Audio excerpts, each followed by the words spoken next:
anak laki-laki itu menemukan telur aneh. Kulit telur tiba-tiba retak dan seekor kura-kura kecil muncul. Anak itu sangat gembira. Ia mengupas kulit telur untuk membantu kura-kura keluar. Kemudian bermain dengan kura-kura, dan kura-kura itu tampak senang juga. Karena hewan peliharaan tidak diizinkan di rumah, ia hanya bisa diam-diam memberinya makan di kamarnya. Ia bahkan membiarkannya tidur di sampingnya dan berbicara dengannya. Namun, kura-kura ini bukanlah hewan biasa. Hanya dalam satu malam, ukurannya tumbuh beberapa kali lebih besar. Saat ayahnya naik untuk membersihkan kamar, anak itu cepat-cepat menyembunyikan kura-kura di dalam spray. Tetapi ayahnya mengambil spray tersebut. Anak itu meloncat ke ranjang, tetapi kura-kura hilang. Jadi ia merebut spray dari ayahnya. Tetapi spray itu kosong juga. Tiba-tiba, kura-kura melayang di belakang ayahnya. Anak itu sangat kaget. Kemudian, gadis tetangga membuka jendela dan melihat kura-kura itu.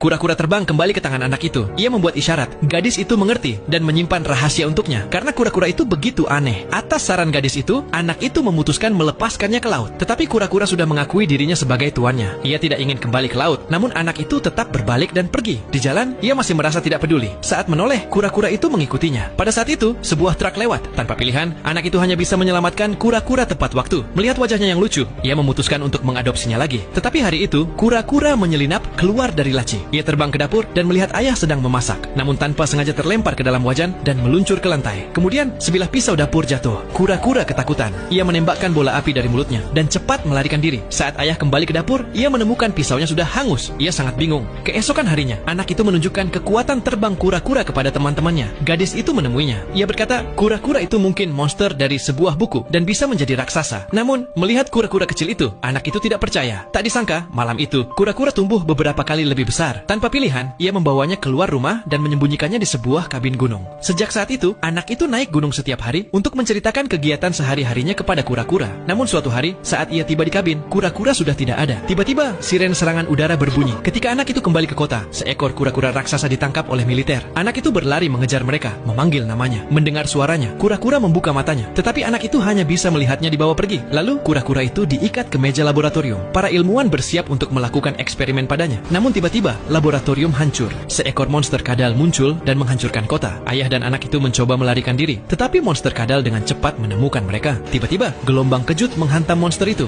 Ayah sangat kaget. Ternyata kura-kura raksasa itu. Ia menggigit kaki kadal. Tetapi dengan cepat terhempas dan terguling hingga ke jembatan. Kemudian, kadal menjulurkan lidahnya untuk melancarkan serangan ke tanah. Sementara kura-kura memanfaatkan kesempatan itu untuk melompat ke udara. Lalu menembakkan api dari mulutnya. Monster itu terpukul dan jatuh ke laut. Tetapi kura-kura juga roboh karena kelelahan. Kalau kamu, apakah kamu sayang hewan? Ayo like dan komen.